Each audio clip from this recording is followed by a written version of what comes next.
साथियों नमस्कार, जय भीम। मैं लाल सिंह एडवोकेट, राष्ट्रीय अध्यक्ष आभास महासंघ मिशन 24 कैरेट, जो एक कांशीराम बहुजन समाज जो संगठन है उसी का एक सामाजिक व्यवस्था परिवर्तन और आर्थिक गुलामी से मुक्ति का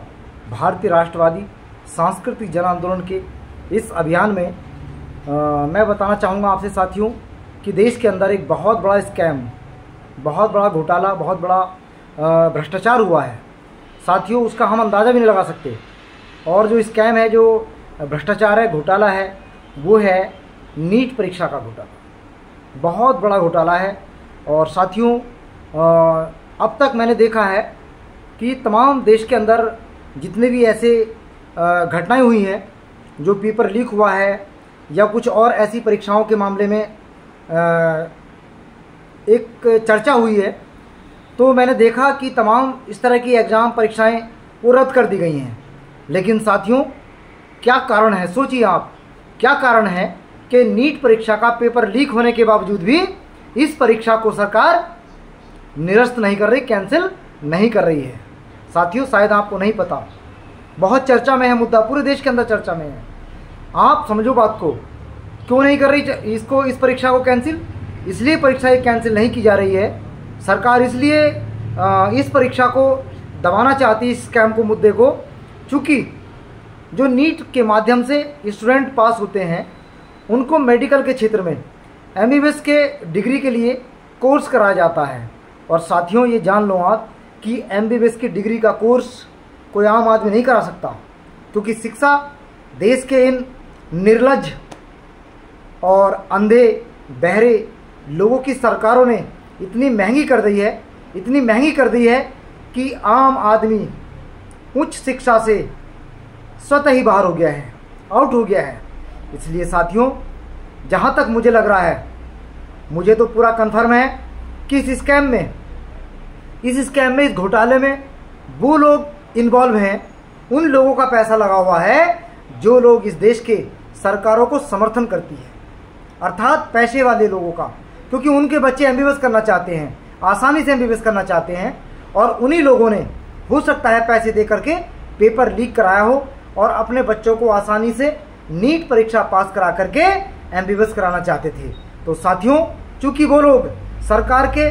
चहेते हैं, सरकार के करीबी हैं, इसलिए साथियों सरकार इस परीक्षा लीक को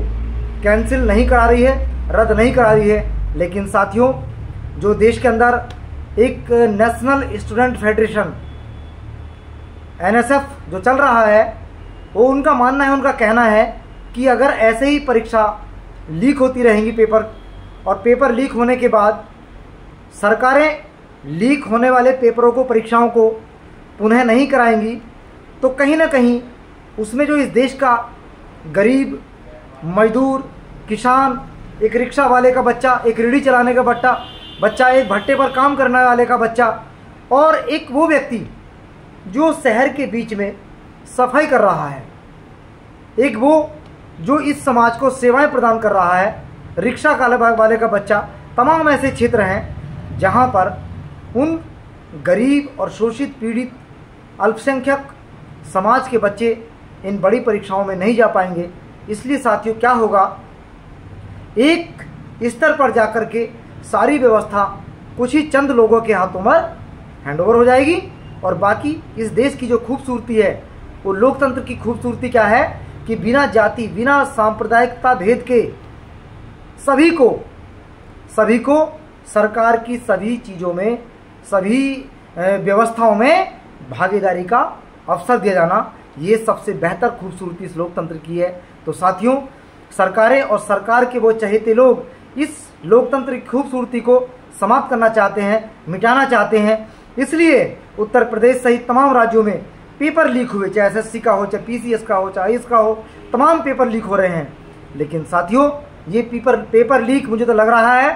कि ये सरकारों के इशारों पर कराए जा रहे हैं, क्योंकि सरकारें चाहती हैं, जो दक्षिणापंथी सरकारें हैं, वो चाहती हैं कि लोगों का, युवाओं का सरकारी क्षेत्र से मोह भंग हो जाए और हम लोग निजी क्षेत्र को आसानी से पूरे देश में इस्टेब्लिश करने में सफल रहें, ऐसा मंतव्य मुझे सरकारों का लगता है। लेकिन साथियों, जहां तक भी मुझे आप लोग सुन रहे हैं, मैं ये बिल्कुल चैलेंज के साथ, ऐलान के साथ कहना चाहता हूं कि सरकार के इस मंतव्य को एनएसएफ